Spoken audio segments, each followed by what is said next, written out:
Openly Beta.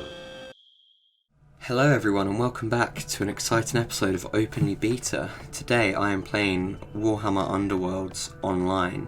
Now this is in closed beta. I'm pretty sure the closed beta closes tomorrow, so I've got to get in here and play this game. I don't know a whole lot about it. I don't really know a whole lot about Warhammer Fantasy. I used to play a bit of 40k, so I know a lot more about that, and you know, I understand it's pretty similar. I guess these are like Chaos Demons, and these are some sort of undead skeleton army. You can edit my deck as well, so I know this is kind of a strategy deck building game. There's a lot of info here. I'm gonna trust the deck as is, and I'm gonna jump into the tutorial. I think what better way to learn. So let's start for one, basics. Loading environments. Oh, here we go. So it feels very tabletop. This tutorial will teach you how to play Warhammer Underworlds online. That is good. Alright, standard camera controls, click and drag, all good, okay. Separated from her Stormcast brethren, Angarad Brightshield finds herself alone in the mirrored city of Shadespire. Ooh, very fantastical. But Angarad is not alone for long. Blood warriors Zarkus and Gartok come stalking out of the shadows. Each turn you activate one of your fighters as you seek glory and triumph in Shadespire. Your fighters have three main characteristics: number of hexes they can move, their defense, and I guess their attack. Oh, their wounds, how much damage they can take. Here we go then. Angarad is never one to shy away from a fight. She immediately charges towards the nearest servant of Khorne. Select Angarad, click on the hammer, attack, and click on Zarkus. There we go, charging in.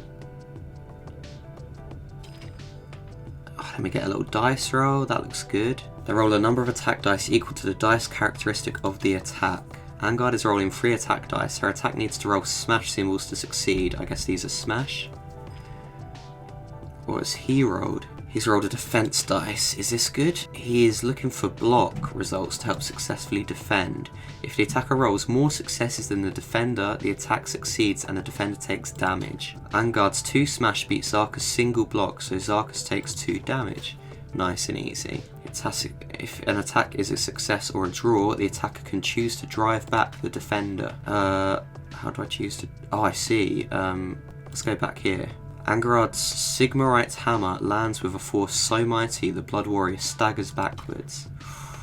I like it, look at him go. Tough break Zarkus. Sensing an opportunity, Gartok charges in to attack a surprisingly aggressive Stormcast.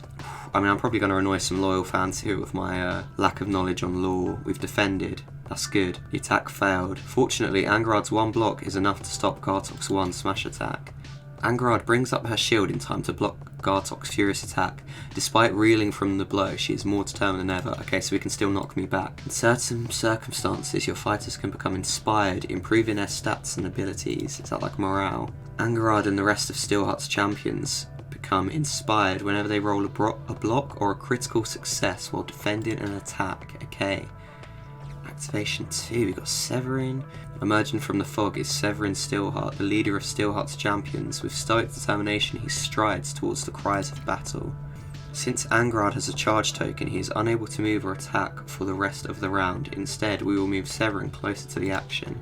Select Severin. Click the highlighted hex on the board. Click the move button to confirm. Off he goes. Alright, now it's the enemy go. Ignoring his wound, Zarkus whips his head around to the armour-clad newcomer. He charges forward with bloodshot eyes and a crazed scream. If a defender rolls more critical successes than their attacker, the defender automatically blocks the attack action, regardless of the number of successes in the attack roll.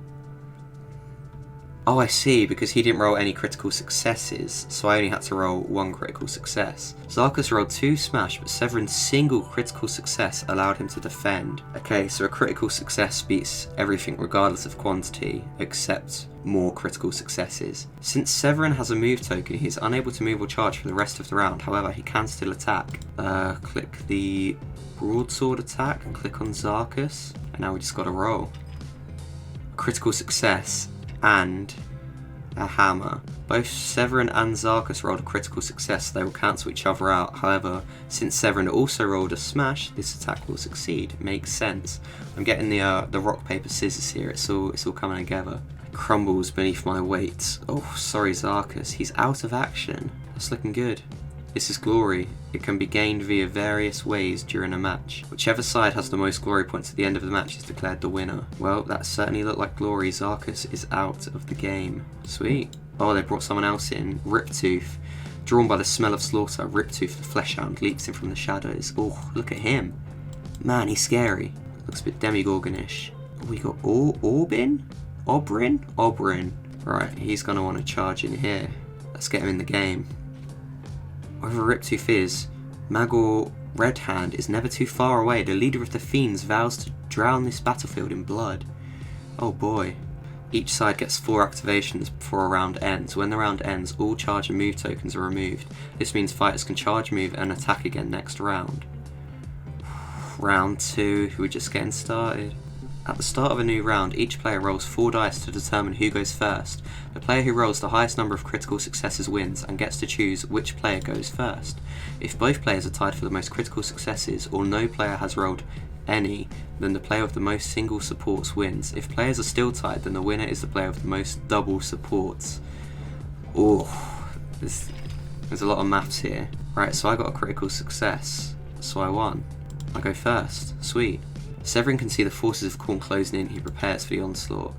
Nah, he doesn't need to prepare. Okay, fine. I've got to put him on guard. Where's guard? This one. He's guarded. So I guess now if he gets attacked, he's got a higher chance of defense. Or do I just get an additional die to defend with? If you have a friendly fighter adjacent to an attacker, they can give support to your defense rolls. Results of single support will count as successes. If you have 2 allies adjacent, then double support also counts. Thanks to being on guard and Angaran's single support, Severin's rolls of dodge and single support both count as successes, and he is able to easily defend against Gartok's attack. Perfect. Support can also work for attacks. For example, Angarad will get support from Severin if he attacks Gartok. Any single support results on her attack roll will count as success. Right, let's go. Let's attack. She gets a single support, gets 1 block. It's not enough. With support from Steelheart, Angarad manages to land a solid blow on Gartok. Sorry, Gartok. Without warning, Riptooth rushes forward to take a bite out of Oberyn. Oh god. He'd do some serious damage with that. Oh, no, Oberyn's taking some damage. He's being knocked back. Be warned, Magor and all his fighters inspire when they inflict damage. Okay, so we're more about defense, they're more about attack. Surrounded by servants of Khorne would normally be a dire position to be in, but Severin sees an opportunity to turn the tide. Some attacks have the scything ability, which allows an attack to strike all adjacent enemy fighters. It's a big old swing attack, isn't it? And then click on Riptooth, it gives you a big old circle there. Oh, and then I could choose who I want to attack first. Let's go for Riptooth first, because he's a bit nasty. Got some support, that's good. But you got 2 evades, so he dodges, but Gartok does not, thanks to my single support. He's out of action. Was that another inspiration I just got? With a bloodthirsty roar, Magor charges directly at the leader of the Steelheart's champions. Oh, he's running in. I think that's good though. I've defended it. No, I haven't. Is it because he got that double support? Some attacks have the cleave ability, which allows them to ignore any block. Results the defender rolls, which unfortunately is why Severin is taking damage. Okay, that's why, not because of the support. While his leader reels from Magor's attack, Oberyn instead charges silently and deliberately at Riptooth. They have the knockback ability, which allows them to drive an enemy back an additional hex on a successful attack. Alright, let's charge in. Let's knock him back. Alright, so that's good. We've done good. We got a critical attack. We can knock him back. So can I put him back to like here? Like smashed him sideways. Right, this is good. Of the 4 servants of Khorne, only Magor and Riptooth remain, but they are currently too spent to launch another assault. If you find all your fighters have a charge token or are unable to make an attack, you may have to skip your turn and wait until the next round, which would be coming up next, except... Oh, what's happening? Oh, I see. I won. I done it. Oh, that was an inspiration. Those were glory tokens. So that's good, because I killed 2 of them. Right, it makes sense. Okay, so that was the end of that tutorial. Cards and glory. We didn't see any cards there, so let's see what happens now. Okay, let's get this going. Do I just start? Here we go. The battle lines are drawn as Steel Hut's champions prepare to defend themselves against the bloodthirsty Magor's fiends, but there's something strange. Has this happened before? These cards will help you earn glory if you can achieve their conditions, usually by the end of the round. Okay. And these cards are played in between player activations and can be used to help turn the tide of battle in your favour. Right, so who starts there? He starts, right? You got that critical. Enemy activation. What are they gonna do? A sizable expanse separates the two sides. There are 5 objective markers on the battlefield. You can earn glory at the end of the round if you have an objective card that matches one of the objective markers your fighters are standing on. After an activation, players can take turns, starting with the current player, to play power cards to affect the battle. We're going to push Angrad onto an objective marker. Select and drag Sidestep from your power hand. Just anywhere? What are? Now select Angrad and choose the targeted hex. When you don't have any more power cards that you don't want to play, you can pass go to the next activation. Let's pass. Right, our go. Discard and draw objective cards. Instead of activating a fighter on your turn, you can discard an objective card you don't think you'll score and try and draw a better one.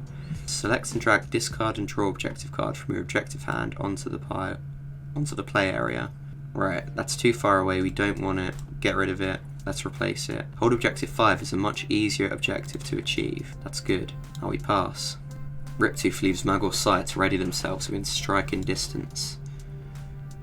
Ooh, jeez. Riptooth is fast. Blood Slit Ground in the next activation. Oh, I didn't even read it. Which means your fighter's movement will be reduced during your next activation and you won't be able to charge the enemy, but you will have other options. Okay. Pass the power step to continue. Right now it's our go. Instead of activating a fighter, you can draw a power card and look for something that could possibly give you an edge in a future turn. Let's draw a card. Peal of Thunder will be useful, but hold on to it for now, okay? Pass. So I've got that card. It's ready and waiting. Cool, there's 4 of them and only 2 of us. We're very outnumbered. Impatient to get to the fight. Gartok is too far away. You can play multiple power cards in the power step to great effect. Use Peal of Thunder to push Riptooth off of objective 5. Then I've got to select Riptooth, I guess, and push him there. That's good. Oberyn can now move and hold objective 5, but we're not going to stop there. We're also going to attempt to take Riptooth in one hit. Righteous Zeal. This card will give our first attack in the next activation +1 damage. Let's play that one. And then do I select... Oh no, I pass.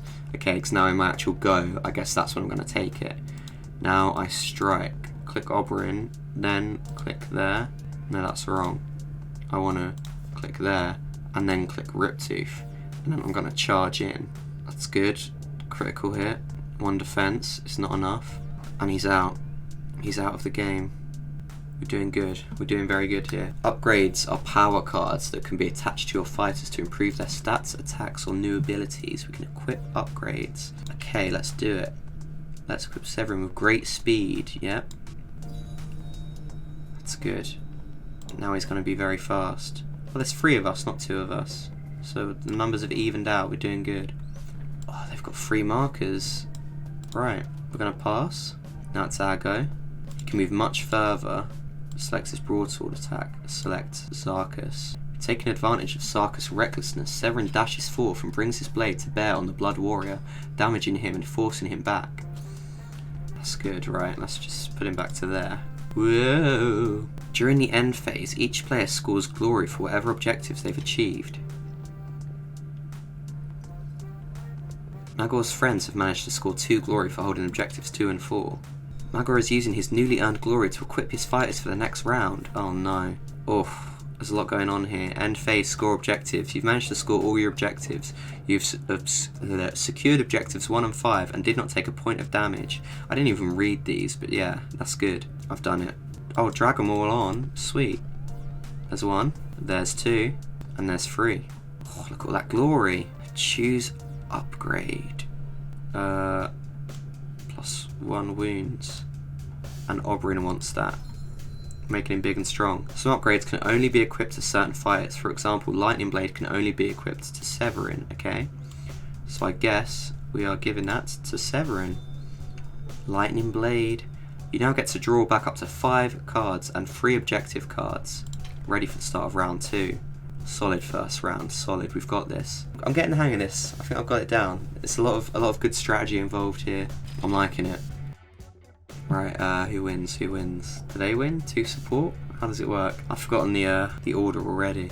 Gartok wants nothing but to spill blood for Khorne. He charges directly at Severin and delivers a savage blow. Oh, not like this, Gartok. He's got us, right? He's done us. Oh, Severin. Zarkos is recovering. He's got a healing potion. That's just cheap.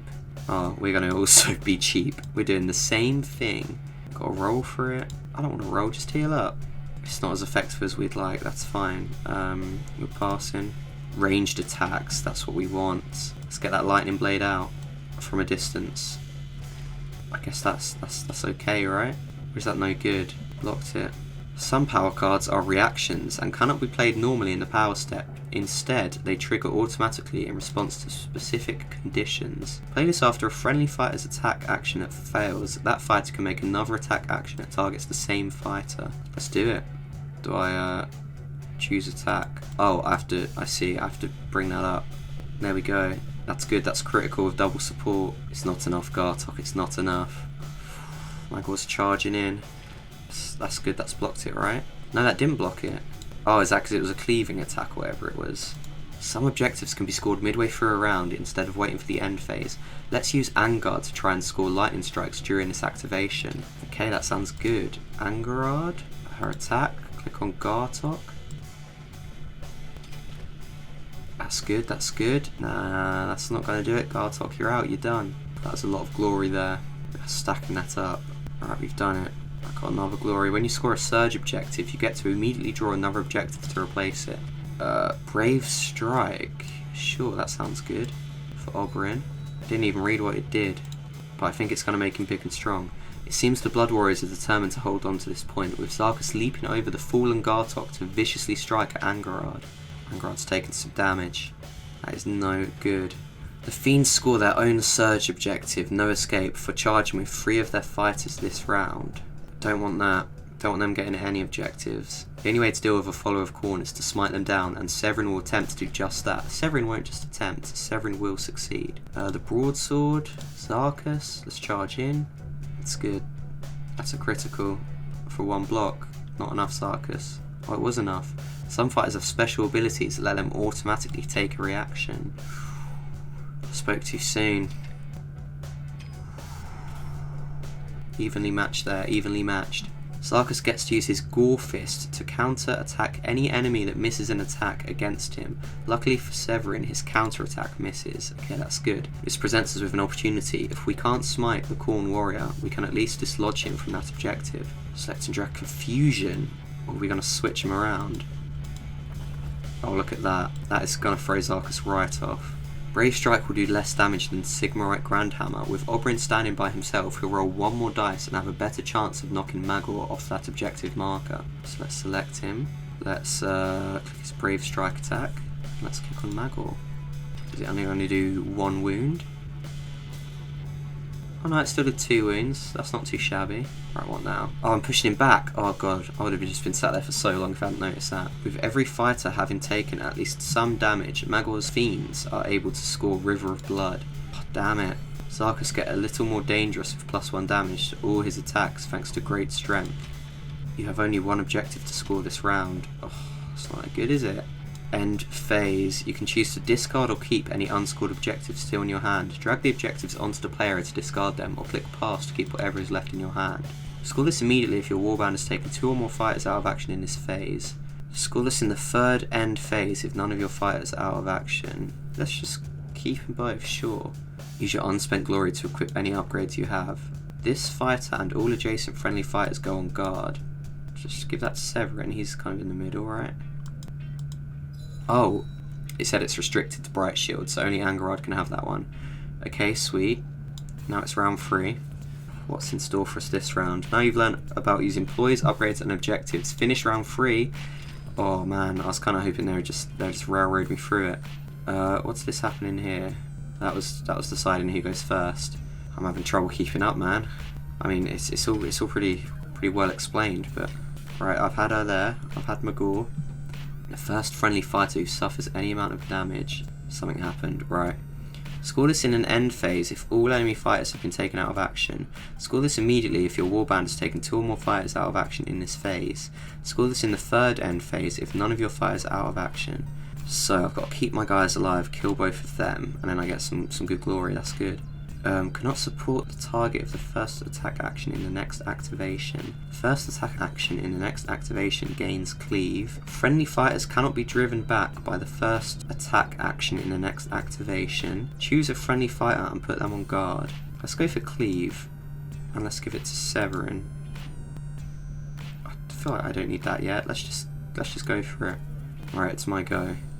Should he go in for the attack? A furious parry? No, this one's better. The hammer's better. We're going for the hammer. Right, that's good. That's 2-in-1 support. I've definitely had him there. And let's kind of push him over here. A bit more out the way, sure. I'm just seeing if I can do anything here. Let's put Severin on guard now. Alright, I'm done. Move on. I need to get Oberyn in there as well. Maybe I should have been doing that. I want to drive these guys apart. Oh, he's got a healing potion. Not happy about that. Do I want to play a card? No, I want to separate them, and then I think I want to play a card to kind of keep them apart, because I don't want them to get any support. Let's charge in. Should we go for cleave or knockback? Let's cleave him, because I feel like knockback he's just going to end up next to Zarka still. I need to kind of get him from a different angle. That's good. That's a critical strike. That's done some damage. Let's knock him back a little bit. Friendly fighters cannot be driven back by the first attack action. Sure, they can't be driven back. They're stuck in there. That sounds good. Oh, that's going to do some serious damage. Maybe I should have played something a bit more defensive. Yeah, Angard perished. Well, let's play that and then put it like there. And then I can like move them in, and then they'll be stuck. Then they wouldn't be able to support. I feel like I should kind of draw some cards, but I'm kind of just wary at this point. I kind of just want to take some dudes out. I'm going fully on the offensive here. That's good. That's not good. That didn't really do much of anything. But I've pushed him back, so that is good. Let's just play the support card anyway, and then I'll just grab some new cards. Probably an awful pointless play. In fact, it definitely was. But that's fine. We'll keep going. We'll see what happens. I don't really have a card to play, so I haven't taken anyone out of action. One of my fighters is out of action, but I do plan to destroy everyone. Yeah, let's draw a card. The fighter's attack action gains cleave. That goes to Oberyn. Let's use that right now. That's good. He's got cleave. He's happy. I need to discard that card. Oh man. Ooh. It ended. I won. I wasn't even looking at that, but that's good. I won, purely thanks to what the tutorial made me do. None of my own strategies after the tutorial let me go out into the world worked. But that was the tutorial for Warhammer Underworlds Online, which I enjoyed that a lot. That helped me to understand the game. Maybe soon I'll jump into one of these other armies, but I feel like for now I'll stick to what I know. I enjoyed that a lot though. They recommended starting with the tutorial, and I see why.